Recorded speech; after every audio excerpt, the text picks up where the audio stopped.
Alors bonjour à toutes et à tous, rebonjour à toutes et à tous, bienvenue sur dailyfx.fr, bienvenue au Morning Meeting de 11h, Vincent Gann pour vous retrouver ce matin. En ce jour particulier, puisqu'on attend un premier bilan par la Banque Centrale Européenne de son programme de rachat de dettes souveraines, je vais en parler, je vais aussi évoquer naturellement le cas du pétrole brut américain qui progresse ces dernières semaines, qui attaque d'ailleurs un seuil technique clé, avec des éléments fondamentaux qui peuvent entretenir cette hausse et pourquoi pas rejoindre le niveau de prix des 60 $. J'ai fait d'ailleurs un tour d'horizon des actions françaises et européennes qui sont dans ce secteur pétrolier. Autant vous dire que je vois sur les actions des signaux techniques positifs, notamment sur le titre Total, qui me laisse penser que les acteurs de ce secteur d'activité envisagent davantage de hausse pour le prix du pétrole. Je vais d'ailleurs donc vous en parler de ce prix du pétrole à travers notre contrat de taux US Oil. Prenez connaissance de cet avertissement légal qui vous rappelle que négocier sur marge sur le marché des devises ou via des produits CFD comporte un risque élevé et ne peut être recommandé à tout investisseur. Alors, dans un premier temps, avant de vous livrer mon point de marché, je vais revenir sur une demande que je vous adresse. Nous cherchons chez FXM, DailyFX, à améliorer nos services en permanence et c'est pourquoi nous vous proposons de participer à un sondage très simple, il suffit de cocher des cases et ça vous permet finalement d'exposer votre retour quant à nos produits et services. Je vais donc vous communiquer deux liens et cela serait vraiment très positif de participer, ça prend 5 minutes et derrière nous pouvons donc optimiser et ajuster nos produits et services. Le premier lien, si vous êtes client chez FXECM, vous pouvez donc cliquer d'ores et déjà dessus, donc ouvrez le chat, juste à droite de la fenêtre où vous voyez mon écran, vous accédez à un espace commentaire. Je vous donne ici un lien. Si vous êtes client FXECM, vous cliquez s'il vous plaît sur ce lien, ce qui vous permet de faire votre retour sur nos produits et services. Si vous n'êtes pas client FXECM, vous pouvez tout à fait être client d'un autre broker, ce point de marché est ouvert à tous. Je vous invite cette fois-ci à donner votre opinion sur les produits et services DailyFX France en cliquant ici sur ce second lien qui est ouvert donc aux non-clients FXECM. Voilà, merci par avance de votre participation que j'espère nombreuse. Alors, je vais vous parler du pétrole, je vais vous parler de l'euro-dollar et puis bien sûr des actions de la zone euro qui relancent depuis ce matin. Le marché ce matin est en mode trend following, suivi de tendance haussière sur les actions zone européenne, avec un indice CAC 40 qui d'ailleurs a réalisé ce matin l'objectif théorique d'une configuration en marteau, identifié ce matin dans l'émission Good Morning CAC 40, je vais vous en parler. Le pétrole teste une résistance importante, les rendements obligataires s'écrasent au sein de la zone euro, le rendement obligataire de l'OAT bascule sous 0,40, bref, le marché est en mode tendance en amont du bilan que fera Mario Draghi dans sa conférence de presse de son programme de quantitative easing. Alors, soyons bien conscients d'une chose, les mouvements ont été réalisés en grande partie en amont de cette réunion. Personne ne sait à l'avance quel sera le contenu de la conférence de presse de Mario Draghi. En tout état de cause, si ce dernier revient sur la facilité de mener à bien la tranche mensuelle du programme d'achat de titres de dette souveraine, si ce dernier réitère le fait que ce programme sera mené à maturité, c'est-à-dire jusqu'à l'échéance qui est prévue en septembre 2016. Et enfin, si ce dernier évoque la possibilité d'étendre davantage la durée de ce programme, fort à parier que les tendances en place depuis le début de l'année se prolongeront. En tout cas, celles en place depuis le 9 mars et date d'engagement du programme de quantitative easing. Alors, je vais d'abord vous parler pétrole parce que se passe quelque chose sur le pétrole. Attention, nous ne sommes pas encore dans un scénario de hausse vers 60 $, mais je n'exclus pas la possibilité que nous ayons en fait ici construit une structure en épaule, tête-épaule inversée, où il peut tout simplement s'agir d'un trading range au-dessus d'un pivot de très long terme. Le pivot, le niveau de prix des 44 $, est un niveau horizontal majeur depuis 30 ans. Sur les graphiques de long terme du pétrole brut US. Attention, ce n'est pas fait, nous sommes sous résistance et nous pourrions assister à un rejet à l'image du 17 février ou à un rejet à l'image du 7 avril. Mais cette fois-ci, je pense qu'il y a une possibilité d'en envisager la résolution haussière. Ne vous précipitez pas, mais en tout cas, la moindre clôture H4 au-dessus des 54 $. Un chandelier H4 qui s'établirait simplement à 55 $. Les clôtures H4, c'est 7h, 11h, 15h, 19h pour celles qui comptent. Au-dessus des 54 dollars. Donc faire une clôture H4 à 55 et c'est en route pour 60 voire 63 dollars. Alors, quels sont les éléments fondamentaux qui expliquent cela? Il y a des tractations actuellement en cours entre la Russie et les pays membres de l'OPEP en faveur éventuellement d'une diminution de la production de l'OPEP. Le chiffre qui est évoqué, c'est 5%, en tout cas c'est ce qu'évoque depuis hier le ministre du pétrole iranien. À cela s'ajoutent des éléments qui sont connus depuis la semaine dernière, et notamment le fait qu'aux États-Unis, je vous rappelle que les États-Unis, selon l'administration américaine d'information sur l'énergie, sont le premier producteur mondial de pétrole. Les États-Unis ont affirmé avoir suspendu la production d'un certain nombre de puits de pétrole non rentables eu égard au prix actuel du pétrole brut US, le contrat WTI, le CFD US Oil, que vous avez sous les yeux. Et donc nous avons ici un certain nombre de facteurs fondamentaux qui peuvent permettre, je dirais, de comprendre pourquoi cette figure d'analyse technique pourrait être validée. Sauf que pour le moment, ce n'est pas le cas. En tout cas, le prix du pétrole monte, il a encore gagné 3% depuis hier, même plus, et notamment depuis, donc ici en utilisant cette fois-ci l'analyse technique, la tenue d'un pivot ici à 50 dollars, la tenue d'une ligne de tendance haussière qui est en place depuis la fausse cassure baissière des 44 dollars, ou piège baissier, ou bear trap, si on utilise la langue anglaise, et nous pouvons envisager désormais ce type de configuration, mais encore une fois, le signal n'est pas donné. Je vous invite donc à la plus grande prudence. Ce que j'observe et qui me paraît globalement positif aussi, c'est le fait que les récents chiffres de chute du niveau des importations chinoises, au plus bas depuis 7 ans, n'ont finalement pas nui à l'établissement plus haut du prix du pétrole. Alors qu'on sait que ça impacte naturellement le prix des matières premières industrielles, et le pétrole est la première d'entre elles. Alors, il ne faut pas s'emballer, on peut tout à fait rester dans un range 44 dollars, 54 dollars, c'est ce que j'envisageais d'ailleurs pour le second trimestre. Bien sûr, les fondamentaux peuvent modifier des vues de marché d'analyse technique. Pour le moment, le signal n'est pas donné. Nous aurions besoin de quoi? De ça. Regardez ce chandelier japonais ici du 7 avril, un grand corps, un marabozu.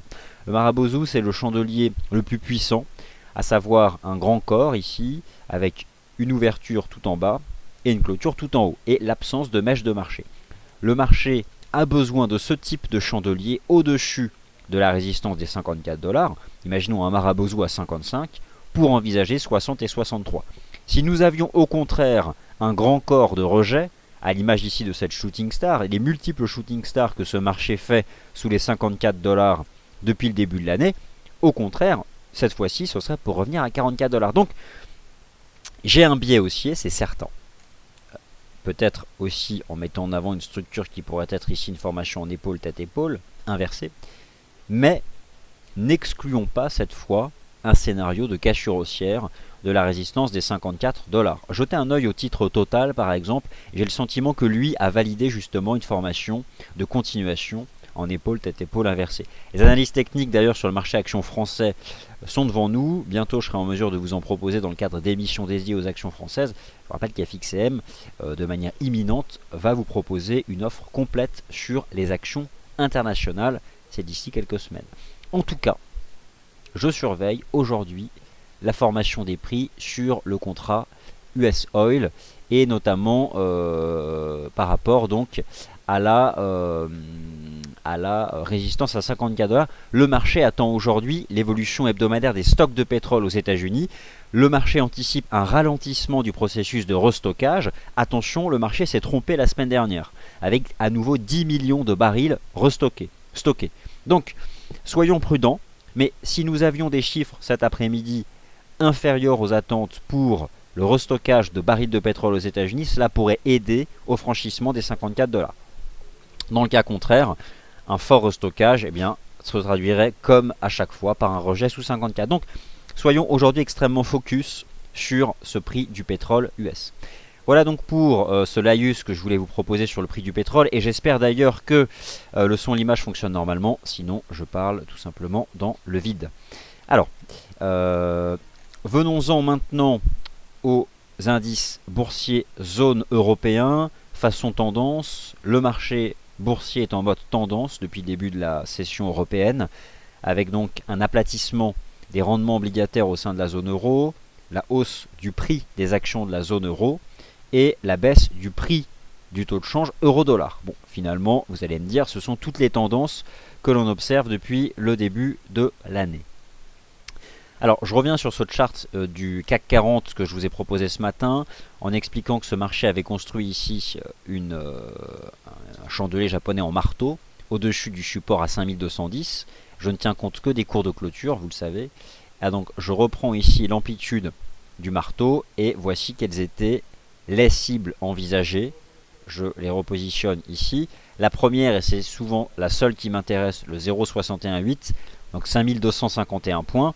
Le marché vient de faire 5251 points et davantage de cibles, et ça ce serait dans un scénario haussier post-Banque Centrale Européenne, qui permettrait d'envisager 5265 et 5288 points ici sur le contrat FRA 40. Alors autant vous dire que moi je ne connais pas à l'avance, comme personne d'ailleurs, le contenu du discours de la Banque Centrale Européenne. Alors, cela m'invite à nouveau à rappeler le fait que tenir une position ouverte en amont d'un tel événement monétaire revient finalement à réduire la probabilité de succès d'une stratégie de trading à 50%. J'irais jusqu'à dire que c'est une chance sur deux.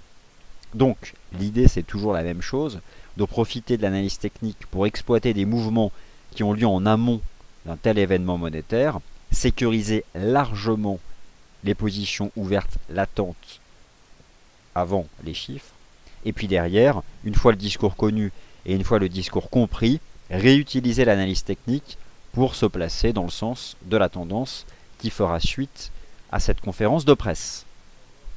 Voilà en tout cas ce que je peux vous dire là sur l'indice CAC 40, 5255 points, 5251 points, pardon, c'était une cible que j'envisageais qui est atteinte. Maintenant, nous testons à nouveau les sommets actuels. C'est statu quo, je vous rappelle qu'au niveau de prix actuel passe la fameuse ligne de tendance baissière de long terme. On va parler du DAX maintenant. Le DAX qui présente lui une configuration technique là aussi hautement attractive. Le DAX, que se passe-t-il? Ce marché a pris le temps, en l'espace de 3 semaines, donc le DAX a consolidé à plat, de construire une structure rare mais non moins existante de continuation en épaule, tête, épaule, avec une ligne de coup qui s'établit ici à 12 145 points. Je vous laisse observer comment la ligne de coup a été brisée à l'aide de 4 Marabozu. 1, 2, 3, 4. Vous avez ici des chandeliers qui, je vous rappelle, sont malheureusement erronés. 4 Marabozu qui ont permis à cette pattern de continuation d'être validée. Et ensuite, le marché, à l'aide de chandeliers japonais, là aussi typiques d'une phase de pullback, on appelle ça des toupies, des chandeliers à petit corps, a retracé et a tout simplement effectué un pullback sur le précédent sommet annuel qui s'établissait ici à 12 222 points.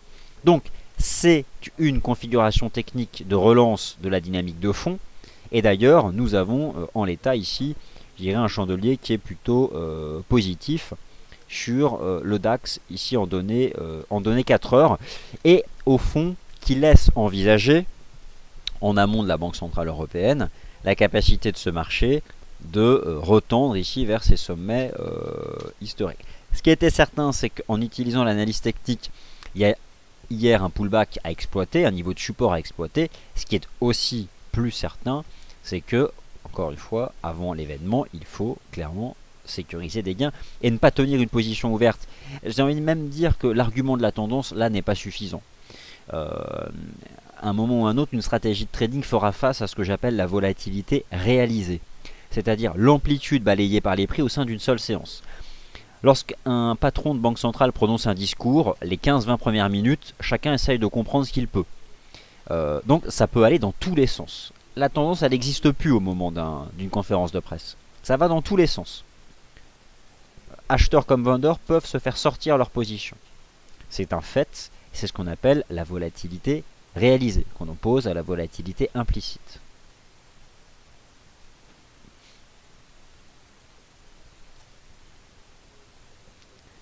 Le taux de change euro-dollar, concrètement, nous avons parlé ce matin dans l'émission Good Morning CAC 40 et le rendez-vous des scalpers.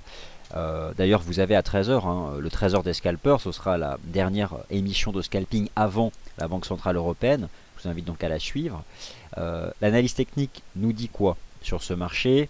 Triple top sous les indices 50 $, rebond technique hier, puis pullback sous la ligne de coût à 1,0713 $, permise par une déception du marché sur les ventes au détail aux États-Unis au mois de mars, 0,9 contre 1,1% pour le consensus. Moi, ce que généralement j'observe, c'est que les statistiques américaines décevantes créent simplement un rebond technique des paires en dollars qui permettent d'adopter des stratégies de vente dans le sens de la tendance. Regardez ce graphique du Dow Jones FXM Dollar Index.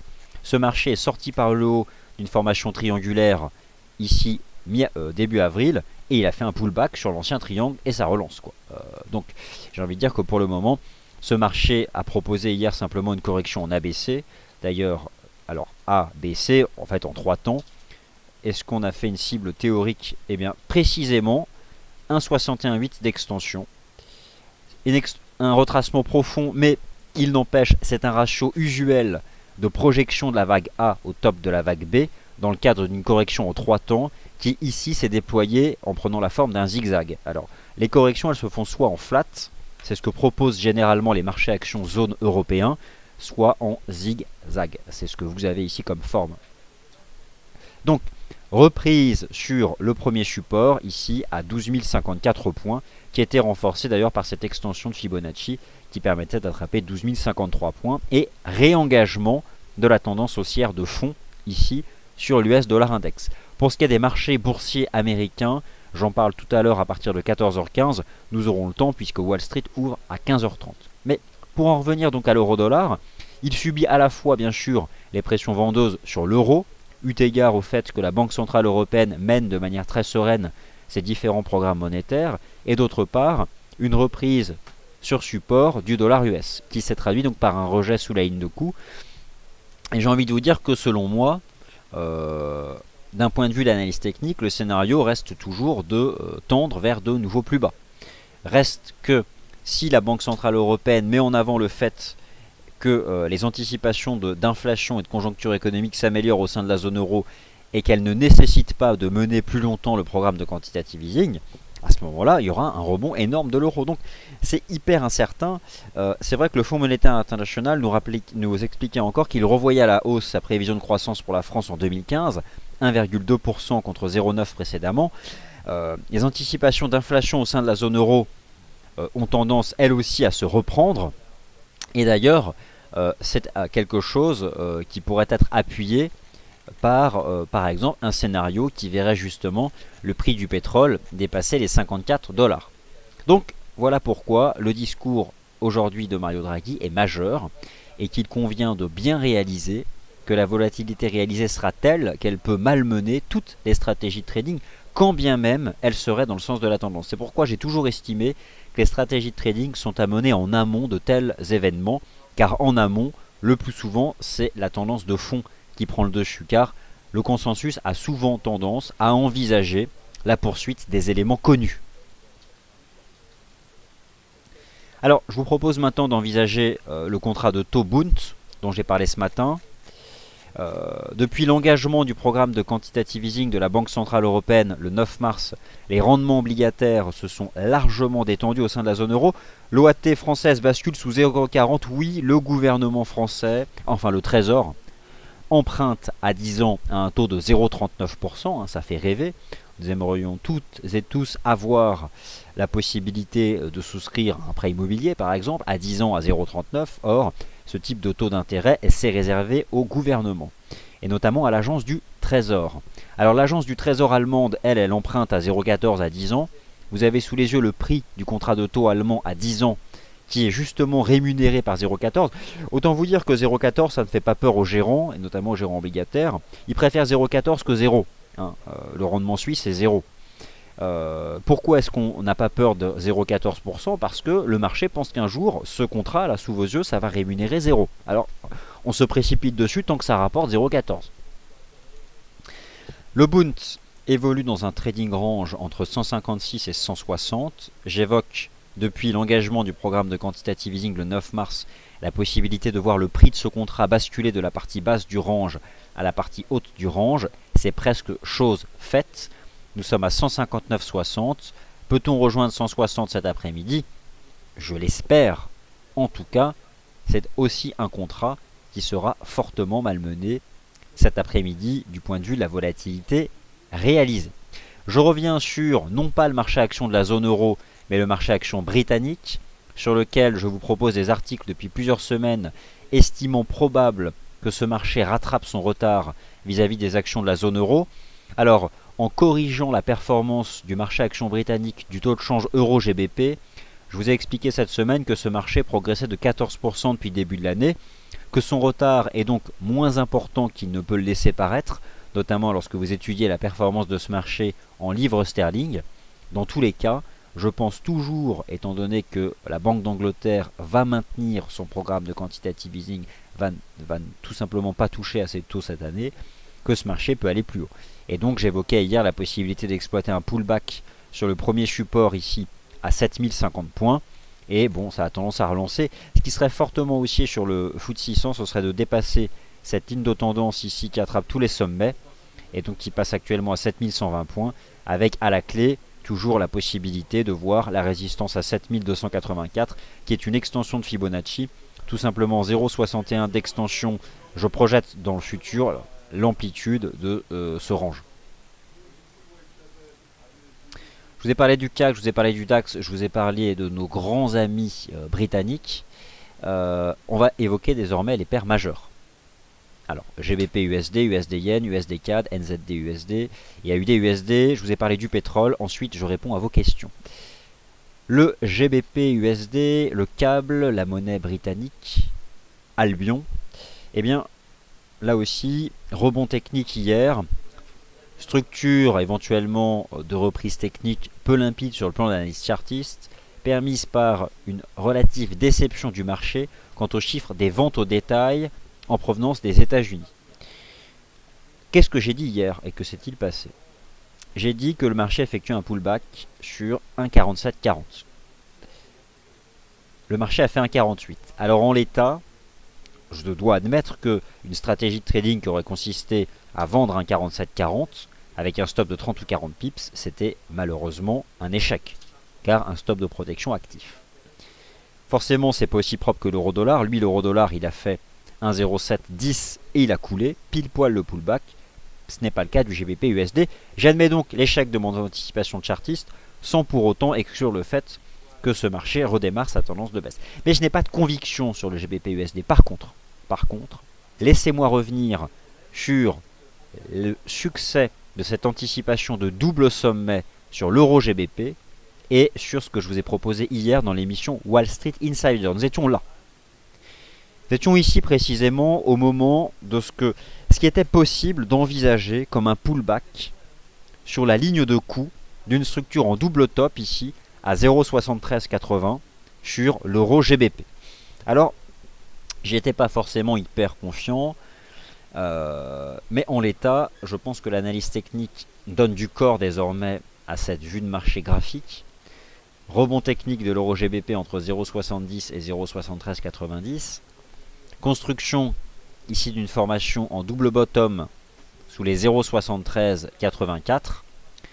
J'ai adopté vraiment un biais négatif lorsque le marché a rompu, rappelez-vous, les 0,7284 ici sur l'euro GBP. Il a fait un range et donc sur ce chandelier H4 là, il casse la ligne de coup. C'est pas hyper impulsif.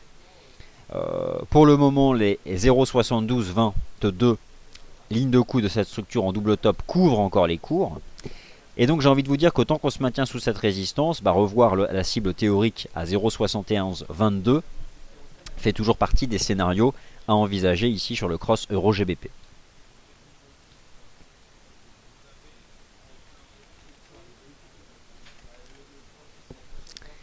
Alors, USD CAD, USD Yen.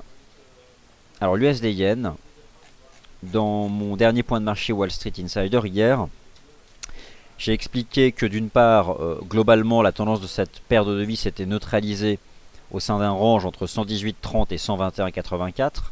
J'ai insisté sur le fait que nous avions là ce que j'appelle un apex, c'est-à-dire un point de convergence entre une ligne de tendance baissière et une ligne de tendance haussière. D'ailleurs, il s'agit ici d'un canal de progression haussier, mettant en avant le niveau de prix des 119,20 pour un point de rebond. Le marché a fait 119,07. et c'est donc repris jusqu'à 119,75, une cinquantaine de pips. C'est globalement décevant. Monsieur Kuruda, Aoriko Kuruda, de son prénom et de son nom de famille, s'est exprimé ce matin. C'est le gouverneur de la Banque centrale du Japon, en expliquant qu'il était globalement confiant sur la capacité d'atteindre à horizon fin 2015 la cible d'inflation de la Banque centrale du Japon. C'est un facteur de soutien au yen. Ce qui explique que, même si le dollar américain a repris sa tendance de fond, le yen n'en reste pas moins fort à court terme, ce qui rend finalement compliqué d'attraper quelque chose sur l'USD yen. Mais finalement, l'USD yen n'est plus autant que par le passé une paire en tendance, puisqu'en réalité, sa tendance elle est globalement complètement neutralisée depuis le mois de décembre dernier entre 115 et 122, et qu'à plus court terme, nous avons encore ce range 118,30, 122. Donc, honnêtement, c'est une paire de range désormais, je trouve, à l'image de l'USD CAD, mais c'est moins attractif que l'USD CAD.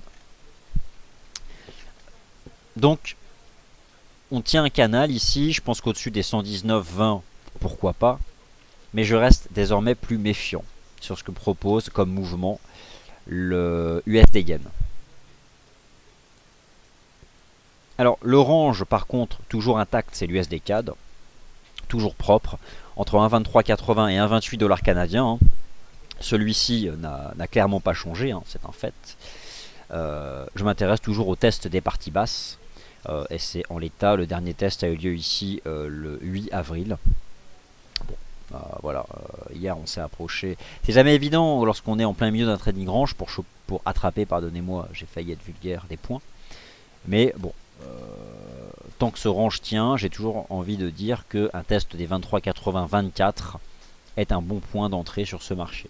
Là, nous sommes un peu au milieu de nulle part. Notre ami le NZD-USD. Hier, je vous ai proposé là aussi une approche en termes d'Apex, à savoir un point de convergence entre une ligne de tendance baissière et une ligne de tendance haussière, mettant en avant la résistance au point de croisement des 0,7560 en tant que résistance. Le marché, pour l'instant, se maintient sous les 0,7560. Je vais d'ailleurs ici faire apparaître les 0,7560. C'est assez compliqué comme mouvement, mais je conserve un biais négatif sous cette résistance pour revoir ici les 0,7390.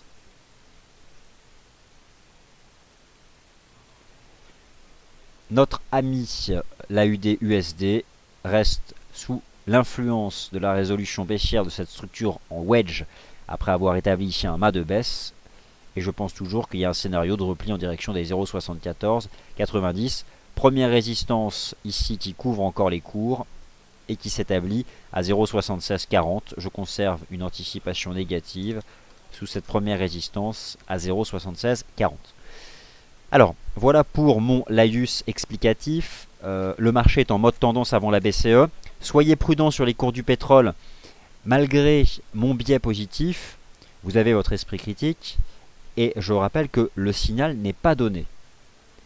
Le jour où je bénéficie d'une clôture H4, disons à 55 $, je dirais oui, cible engagée à 60. Donc faites attention, prenez beaucoup de recul, mais ça j'imagine que c'est le cas par rapport à tout ce que vous pouvez écouter ici et ailleurs, et notamment ici même dans ces colonnes DailyFX. Je vais maintenant répondre à vos questions et vous rappelle que vous avez la possibilité, avant que je poste vos commentaires, de cliquer sur les liens de 11h01 et 11h02 pour donner votre retour sur les produits et services FXM et DailyFX France. Si vous êtes client FXM, c'est le premier lien. Si vous êtes client chez un autre broker, mais que vous vous intéressez à DailyFX, c'est le second lien. Non client FXM, encore une fois, merci par avance de votre participation. Alors,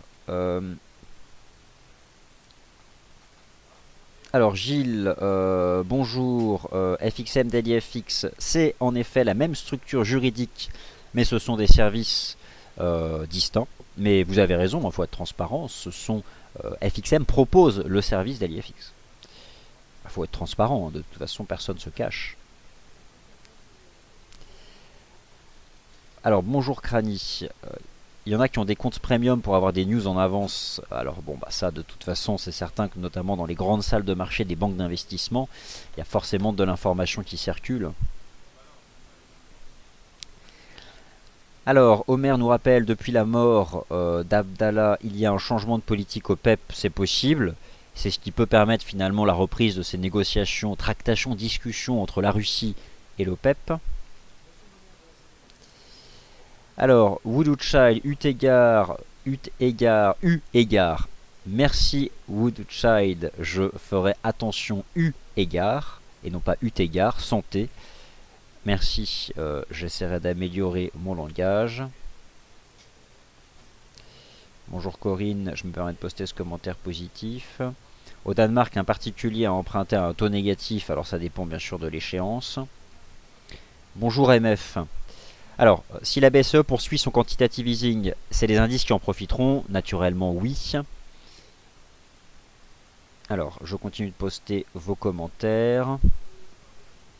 Comment bien débuter? Bah déjà en commençant par un compte de démonstration, en ne réservant qu'une part infime de son épargne au marché financier, soyons honnêtes, infime. Il ne faut pas risquer la majeure partie de son épargne sur les marchés financiers qui par définition intègrent un risque très important. C'est déjà une première chose. Et ensuite pour se former, eh bien, les comptes de démo, les formations, etc. etc.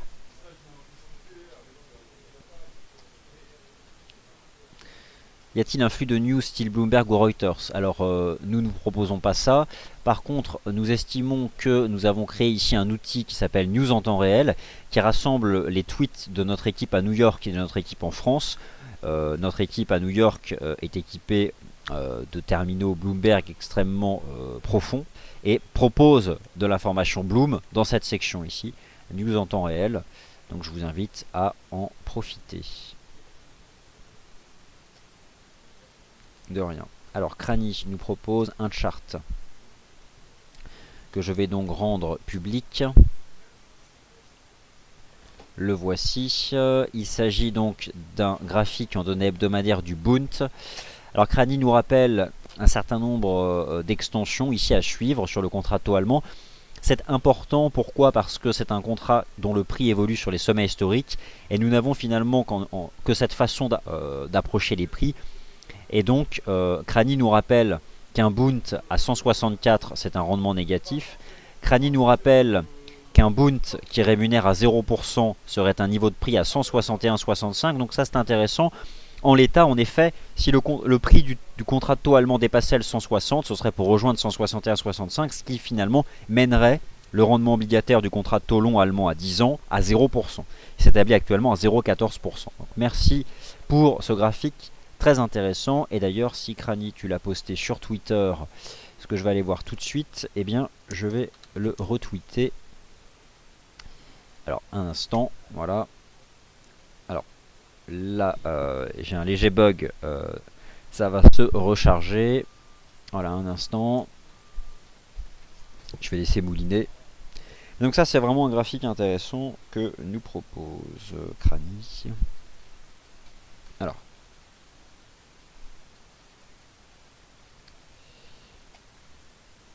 voilà. Alors, léger bug de plateforme, pardonnez-moi. Je vais en profiter pour vite sauvegarder les graphiques avant que cela ne dégénère et ne s'approfondisse.